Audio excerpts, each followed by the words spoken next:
Well, it's already a quarterback bonanza in the transfer portal. Are guys like DJ Uiagalelei and Dante Moore making the right decisions here? You are Locked On Pac-12, your daily podcast on the Pac-12 Conference. It's the Locked On Podcast Network, your team every day.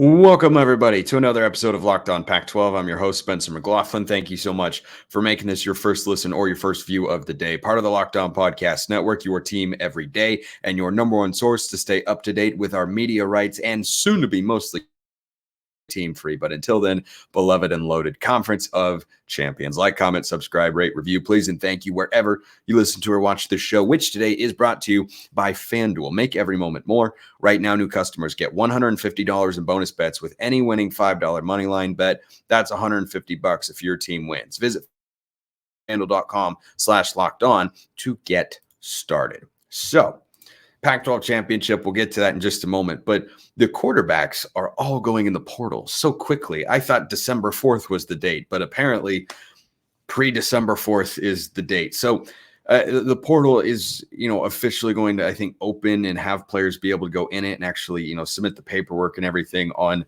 the 4th. That'll be on Monday. But right now there have been a lot of intentions from quarterbacks who played in the Pac-12 this year that are deciding, I'm going to go play my college football career elsewhere. So two guys in particular stand out. And there are a couple names I'll talk about as well. But off the top, DJ Uiagalelei and Dante Moore. These are guys that are both former five-star recruits who, in the early portion of their careers, have not looked like they're living up to their full potential. DJ is, of course, much further along. He'll be a grad transfer and will have 1 year of eligibility left. He's apparently considering the NFL draft. I don't think that's the best option for him. I think he should try and find another spot. But I think one of these guys is making a logical move, and I think another guy perhaps is not. And the guy who I think is making the most logical move is DJ. So DJ, at this point in his career, is an established commodity. Everybody understands as a football player what he brings to the table. He's also got an impeccable reputation personally, and I think that helps when you're, thinking about bringing in a quarterback. Is he a good locker room guy? Every indication has been, at least that I've seen, that yes, he is. So I think that helps. But, as a football player, we know what he is at this point. He's not a guy you can run your offense through. He can make some special throws. He's not consistent. He's a little robotic. He's got some mobility. He's got a big arm. He can push the ball down the field. Sometimes he struggles with the easy stuff. That's just what he is. I thought at Oregon State, he'd frankly have a better season than he did this year, but he was solid. He was better than Ben Goldbranson was last year. He brought a different dimension to that Oregon State offense. He just doesn't bring it consistently. Is he a Power 5 or now Power 4 capable starting quarterback? Yeah, he absolutely is. The reason I think he's making the right move here is because his offensive coordinator and offensive-minded head coach have gone on to Michigan State, which is definitely a potential landing spot for him, which I'll get to in just a moment. But the other thing, too, is I talked about this on yesterday's show. If you're Trent Bray in Oregon State, your number one priority has to be to win quickly.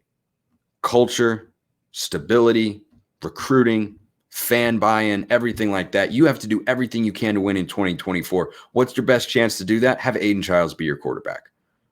I don't think that DJ showed enough to where they should have pursued him. If you're Trent Bray, I think letting DJ move on is the best thing to do. You got to create a spot for Aiden Childs to be the unquestioned starter. Don't bring in someone to compete with him. Don't make him win the job. No, you have to assure that guy who is mega talented that he can be your starting quarterback back in 2024. Only way to do that is allow DJ to go elsewhere. And I think that is a good decision on DJ's part, because I don't think the NFL draft is the place to go. If he wants to make it at all in any way, shape, or form in the NFL, he could find his way onto a roster. I don't know if he's a starting quarterback in the league, but he could maybe carve out a career as a backup. I could see it.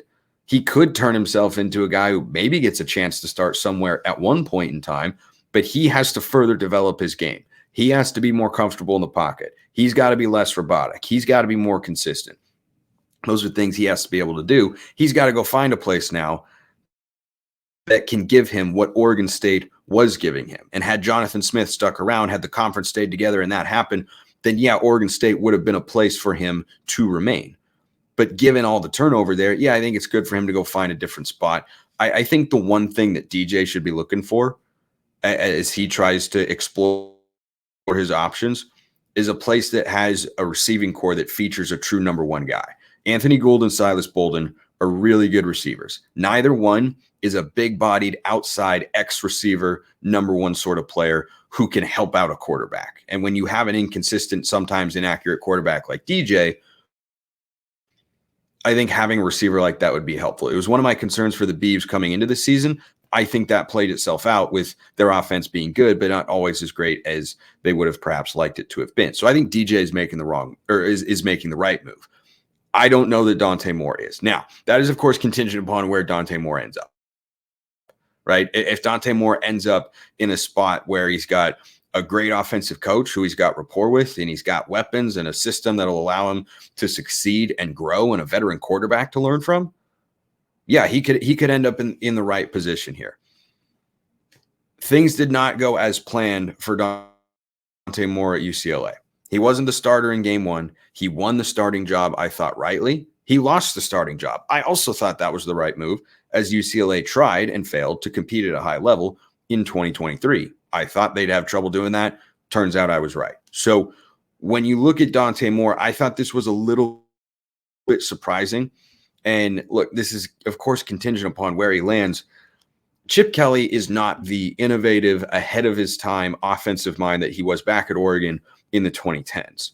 He did, however, right before Dante Moore's arrival, take Dorian Thompson-Robinson from a raw, turnover-worthy or turnover-prone quarterback into, by the time he left, and even if you want to take out his fifth year, which Dante Moore won't get, by year 4 when he was starting, and really by year 3, he was an above average college quarterback. And oh, by the way, Dorian Thompson-Robinson, 5th round pick by the Cleveland Browns, has started games this year for them.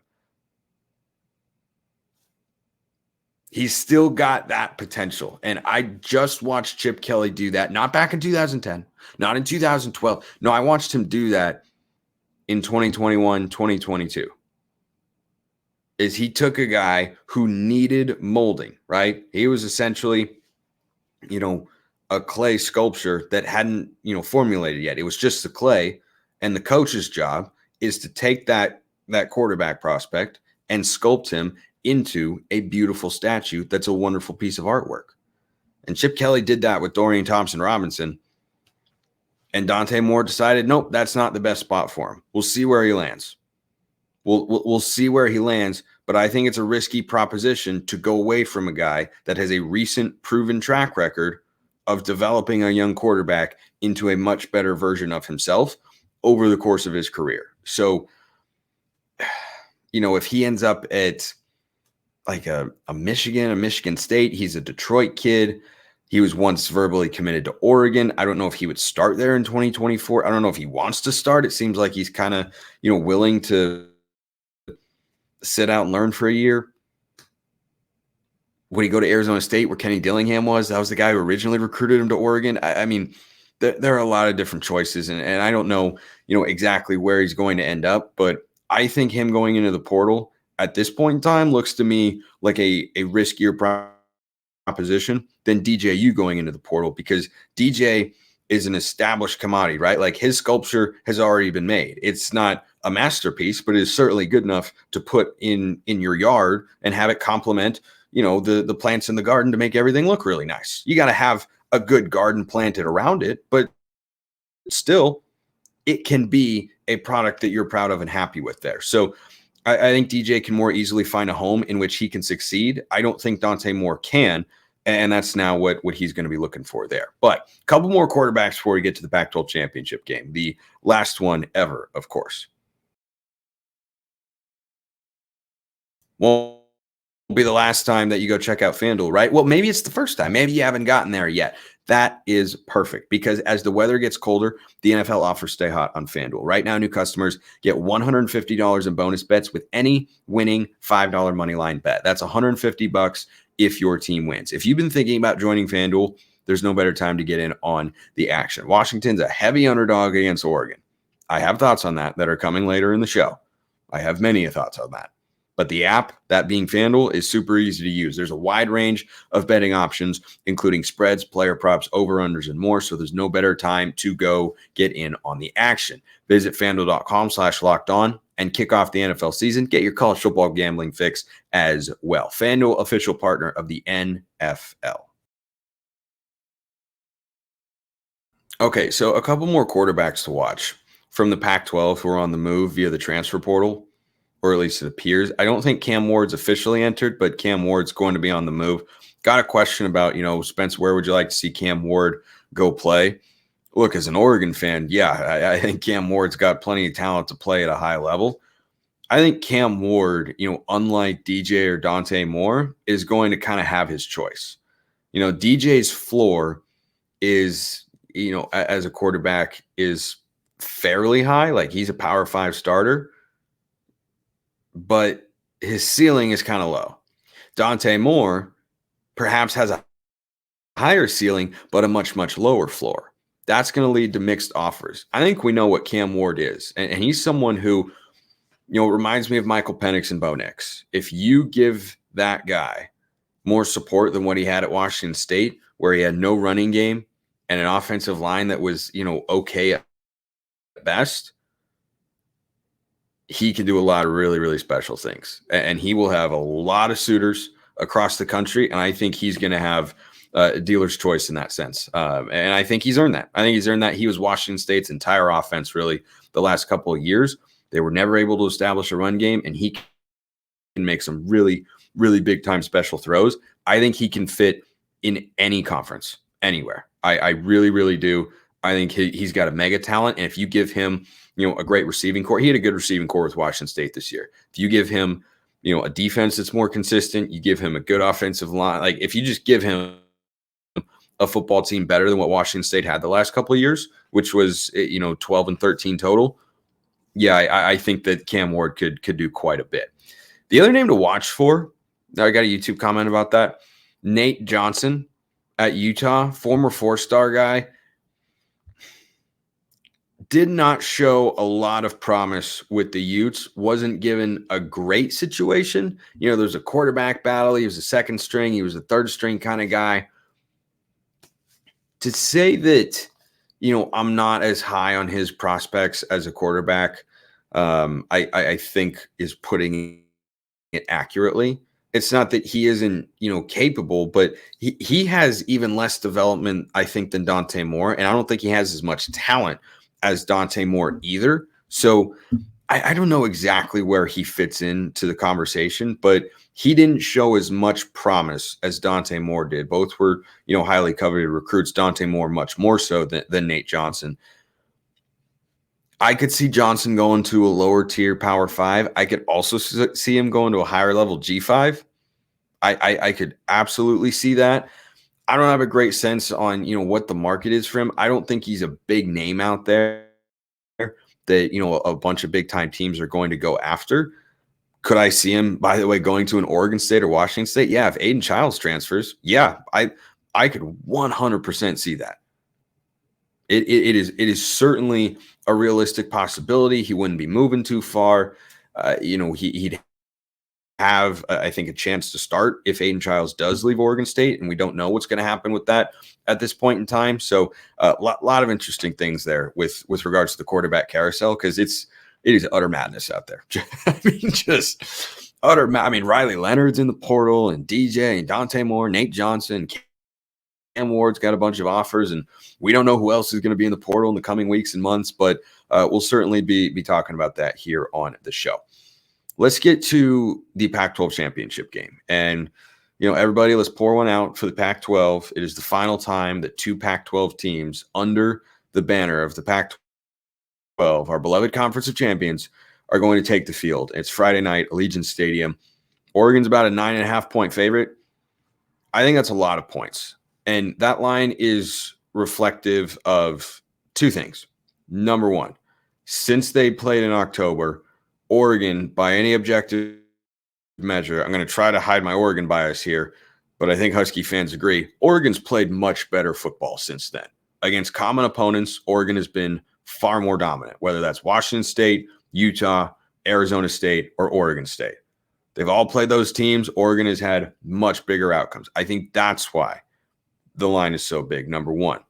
Number two, Washington has just not quite had it, and specifically Michael Penix doesn't look the same. We don't know what it is. Sickness, cracked rib, injured this, injured. I don't know. Here's what I do know. Over the second half of the season, again, since that Oregon game, not the same guy. Now, if he's able to get himself healthy, yeah, I don't doubt he's going to have plenty of motivation going into this game. And I think that it's honestly, I don't know if advantage is the right word. When you've beaten a team twice in a row and you can come in emotionally and legitimately pitch yourself to your team as Kalen DeBoer, as the underdog, as a sizable underdog, coaches are looking for motivational tactics all the time. That's a pretty darn good one. Say, hey, they don't believe in you. You've beaten this team twice, and they don't believe in you. It's not a terrible place for Washington to be in that particular spot. I think that is also the third thing. I guess I just came up with one. The line opened at 7.5, and it has moved out to 9.5 or even 10 in some places. I think that's reflective of the public's confidence in Oregon because of the results I was talking about and that everybody knows about at this point. So the question that I want to ask going into this game, I don't know that I have a great answer because I think, honestly, I always come on here and just give you my honest takes and opinions and whatnot. And I thank you very much for supporting the show. I do not know if there's more pressure on one team versus the other. Oregon is the favorite. Dan Lanning has never beaten Washington. It's a rivalry. That's a pretty good amount of pressure. I mean, if Oregon loses the game, you're favored by 10 points. Like, it's just a number that a sports book comes up with to try and make money. But guess what? It's part of the conversation and narrative surrounding programs, games, and matchups and teams and everything. And we're all aware of that. On the other hand, Washington is chasing a perfect season. Washington is chasing a 13-0 campaign and a chance to get into the playoff. And by the way, in the Pac-12 era, these are the only two teams that have ever made the college football playoff. One of them is going to make it in all likelihood. Washington, 100% guarantee. Oregon, I think about 85% chance to get in. That's just like my, estimation of a percentage there if they beat the Huskies. If one of Florida State okay, we'll get to that in a sec. But so just looking at this pressure narrative, like think about that. Washington has won, 18, 19 straight games? Washington has beaten Oregon 2 times in a row. Well, just got to do it again. Washington is the one who's putting a perfect regular season on the line. Washington's the one trying to show that they are worthy of the 12-0 record that many people think, it's just not, scraping by. They're not actually that good. And then on the flip side of things, Oregon's the team that recruits at a high level. Oregon has got a flashier, bigger brand than Washington does. Oregon has got a guy who can win the Heisman Trophy. Washington no longer does. Michael Penix can't win the Heisman. I think it sucks for him, but the numbers over the last couple of weeks have not been good. It's going to be Bo Nix, most likely, if Oregon wins, though that's not a guarantee. And if Oregon loses, it'll be Jane Daniels. Those are your 2 Heisman Trophy candidates that can actually win. Penix should at least get an invite. Gosh, I hope he does. He's been fantastic, but he's not going to win, no matter what happens. So, Heisman candidate, the recruiting factor, the fact that Oregon is 0-2 against Washington since Dan Lanning took over, that's the one blemish on Lanning's resume right now. He's got the Oregon State thing out of the way. Trounced them last week in Eugene 31-7. He doesn't have a win over Washington yet. And they have been close losses in which he has been criticized for fourth down decisions and a lack of execution and losing games that Oregon felt they should have won. And then the Ducks are, a 9.5, 10-point favorite. How do you decide who's under more pressure? I honestly don't know that you can. I think it's pretty balanced. I think both fan bases are excited but anxious and just, a smidgen of nervous as well. I know that I, as an Oregon fan, certainly am. I've been nervous about the game all week. And Oregon's a big point spread, and a lot of Oregon fans are confident. I think Oregon's going to win the game. My score prediction there is 38-27. I think Oregon wins. Do I think it's out of the realm of possibility, or will I be shocked beyond belief if Washington wins? Not at all, because I've seen them do it time and time again.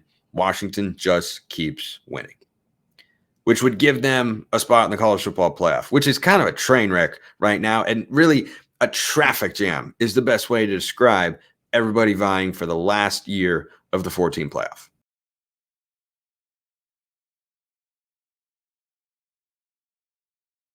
So a couple of you have asked questions about this, and the 14 format. I have been staunchly anti-college football playoff expansion. I have not to date wavered off of that position. Might I feel differently after this all plays out? I won't say it's impossible, but it's not as likely as you think it is. So what I would like to see happen is for Georgia to beat Alabama. Auburn ruined this whole thing last week by not being able to get a stop on 4th and goal from the 31, because Alabama is now very much in play to make the 14 playoff.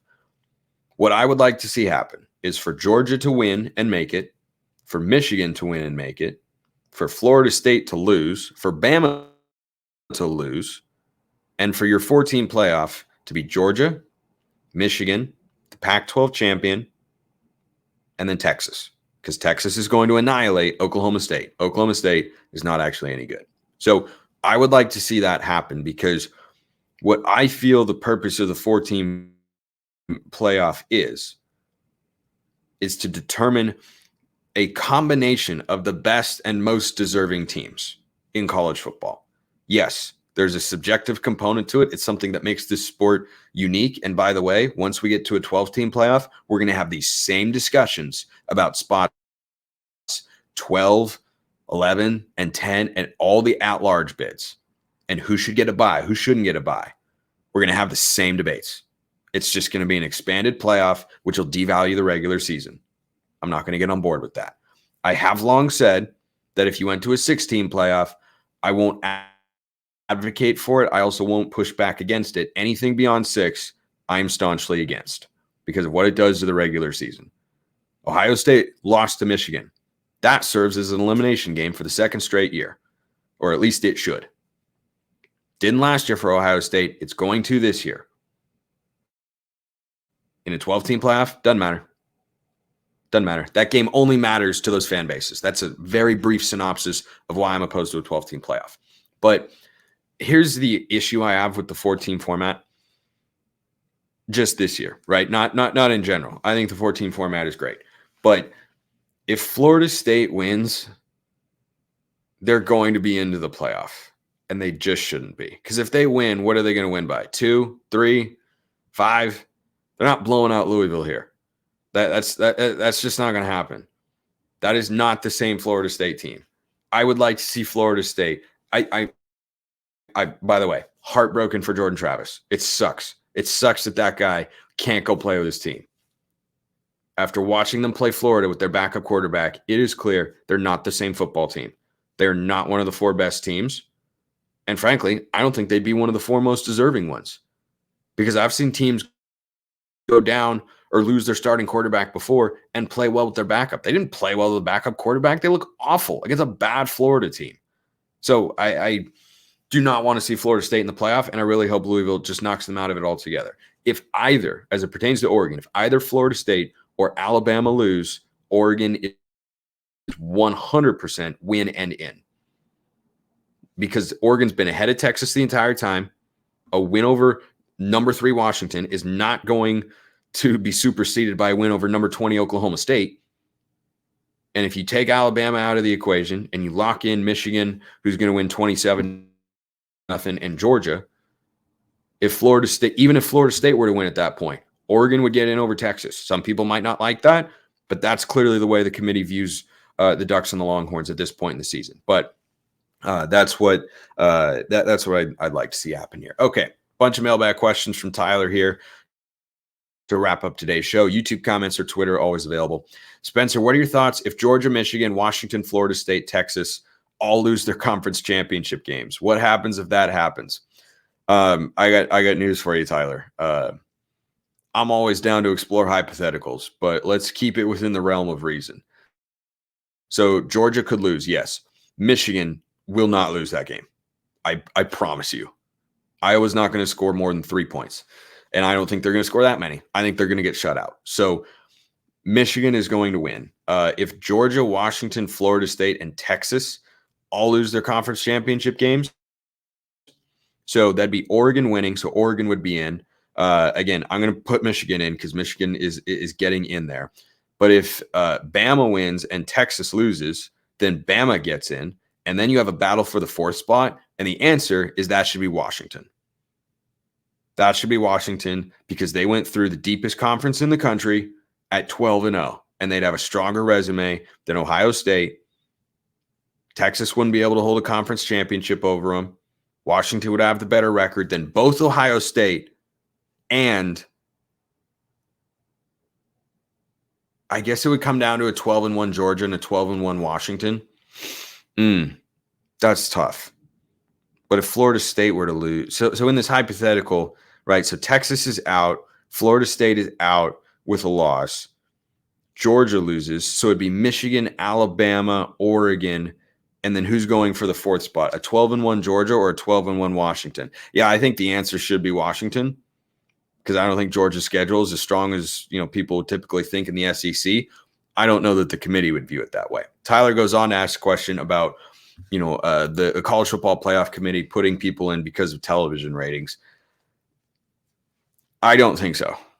I actually don't think that's in play. I think the college football playoff games can get big ratings no matter what. Like they're always going to be big enough brands in there. If the ratings were a huge driving force, Oregon would not be ahead of Texas. They never would have been ahead of Texas in the rankings. So I'm not worried about that coming into play. I think SEC bias is a real thing, but I don't think it's television ratings driven in that they're just trying to create the best television product possible by putting certain teams in there. So I don't have that concern going into the playoff here. Last one from Tyler to wrap up.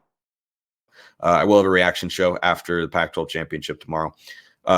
Spencer, I have several questions for you. Oregon State and Washington State go to for their TV deal for the 2024 season. Do they go to ESPN, Fox, CW, Root Sports, Ion, or is there another channel? My second question is NFL already played on Black Friday. Do you think that will hurt college football or not? I mean, the NFL is a behemoth, but they have different fan bases. So not really, no. I think college football's fan base is pretty well ingrained there. So that is a question that lies ahead for Oregon State and Washington State is what do you do to broadcast your games? Like if you have, 5 opponents or whatever that are in the Mountain West, 5 or 6, the home games are supposed to be broadcast in accordance with the Mountain West media deal. I get that. But then what do you do for the games that are at Martin or Reser Stadium? I don't know if they could sell them like a la carte to a particular network, but it's pretty clear TV networks are not interested in showing Oregon State and Washington State. So it's up in the air, a regional sports network like Root Sports. I don't think that's an option there. And I don't think it's what you want. You want to be on national television as much as you can. If you're Oregon State and Washington State, I would look to a network like, the CW. They've picked up some games on with the ACC or, try to sell them just like as individual games to, somebody like Ion or, somebody random like that, or see if ESPN or Fox would pick it up. They've got options in front of them. I don't know how the Pac-12 network and the infrastructure there kind of plays into that, but I really think that it's a difficult spot to be in, and it's an unprecedented one because as an independent, I guess it's not totally unprecedented. I'd have to dive into that more. I think I will maybe on a show next week. about what independents have done. Cause like Liberty, for instance, Liberty went like 11-1 or 12-0 this year, and BYU was BYU had BYU TV. So that's a little bit different, but yeah, I'll look into that more and get you a better answer on our show next week. Appreciate everyone listening. Enjoy the football. It's the last time we get to see it. I'll see you next time. And until then, hope you have a wonderful rest of your day.